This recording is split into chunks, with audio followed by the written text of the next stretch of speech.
আসছেন কেঁদে কেঁদে অবিরাম অবিরত বিগলিত চিত্তে যখন আসছেন অযোধ্যাপতি দশরথ হেনকালে মুনি আর মুনির পত্নী তখন উৎফুল্ল হয়ে বলছে, ও শুনতে পাচ্ছ পদধ্বনি, বুকে বুকে দেখো প্রভু আপনি এখানে দেবতাকে খুঁজতে এসেছেন।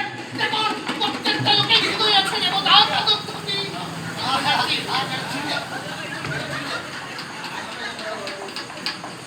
প্রভু শুনতে পাচ্ছ গো, আমাদের ছেলে সেন্দু জল নিয়ে আসছে। ওরে বাবা সেন্দু জল দে বাবা। দশরথ বলছেন, হরিবর আপনার ছেলে আমি তাকে মৃগবৎ হত্যা করেছি, হরিণ ভেবে মেরে ফেলেছি। সঙ্গে সঙ্গে অন্ধ আর অন্ধকে নিয়ে ছেলেটাকে তুলে নিলেন বুকে। অযোধ্যাপতি দশরথকে বলছে, রাজা তোমার আজ আমাদের কি হলো জানো রাজা? আমাদের একমাত্র অন্ধের যষ্টি এই লাঠিটিকে রাজা তুমি কেড়ে নিলে। আমাদের যে অবস্থা কি বলবো রাজা, তোমার কাছে বলার কিছু নাই। আমি বললাম পুত্র শোকে